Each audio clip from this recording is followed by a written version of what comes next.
Hello, আসসালামু আলাইকুম বন্ধুরা, ভিউয়ার্স। দেখুন আপনাদের মাঝে আমি আমি আবারও নয়ন ইসলাম চপার সার্কিটের কাজ আবারও নিয়ে চলে আপনাদের এসেছি। মাঝে চপার আমরা এই সার্কিট, রিক্সা পাউডার যেটা ব্যাটারির ই এই রিক্সার চার্জার সার্কিট রিপেয়ার করি। চার্জার রিপেয়ার এমনি নিয়ে অন্যান্য আসলাম। ইলেকট্রিক কাজগুলোও তো করে থাকি, বন্ধুরা দেখেন, যেহেতু চার্জারটি এই এখন চার্জারটির কাজ হাতে নিয়েছি। মূলত আর অনেক গায়েজ সমস্যা ছিল। আমাদের যেহেতু রানিং কাজ করতে হয়, আর সেহেতু এই আপনাদের সমস্যার মাঝে কারণে সবসময় ভিডিও নিয়ে আসতে পারি না। এই তো চার্জারটি সেজন্য চলছিল দুঃখিত। না। তো যেহেতু যেহেতু রানিং কাজ আমরা আমাদের রানিং কাজ তাড়াতাড়ি করে খুব থাকি তাড়াতাড়ি বন্ধুরা, ছেড়ে দিতে সেহেতু হয়।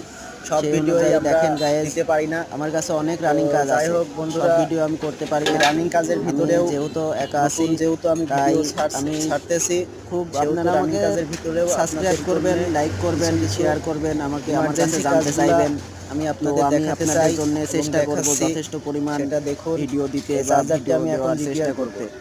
তো বন্ধুরা, এই চপার সার্কিটটি আমি রেডি করব।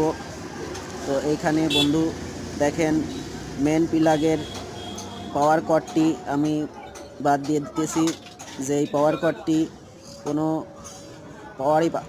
পাওয়ারই আসছিল না।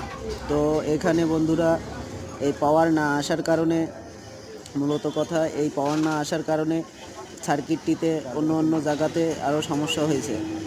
আর এই পাওয়ার কর্ডটি আমি চেঞ্জ করে দিতেছি। এখন পাওয়ার কর্ডটি চেঞ্জ করার পরে আপনারা দেখবেন, এই পাওয়ার কর্ডটি আমি চেঞ্জ করে দিচ্ছি।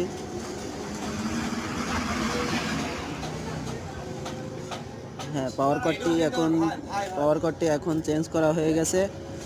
এবং অপোজিটে দেখুন গাইজ, আমরা অপোজিটে আউটপুট ভোল্টেজ ছাড়ার জন্যে যেটা আমরা ব্যবহার করে থাকি সকেট হিসেবে যেটা ব্যবহার করে থাকি, সেটাও আমরা এখানে লাগিয়ে নিব, চপার সার্কিটে লাগিয়ে নিব।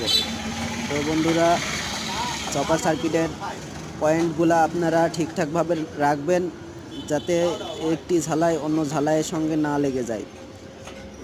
আর এই চপার সার্কিটের কাজ সম্বন্ধে যদি কোনো না বুঝতে পারেন, তাহলে আমাকে কমেন্ট করবেন এবং লাইক করবেন, আপনারা জানতে পারবেন এই চপার সার্কিটের কাজ। তো এইখানে গাইজ দেখুন, একটা ক্যাপাসিটারের সমস্যা ছিল, যার কারণে এটা চেঞ্জ করতে হবে, এটা চেঞ্জ করে দিতেছি। তো বন্ধুরা, এই ক্যাপাসিটারগুলো খুবই মারাত্মক হয়।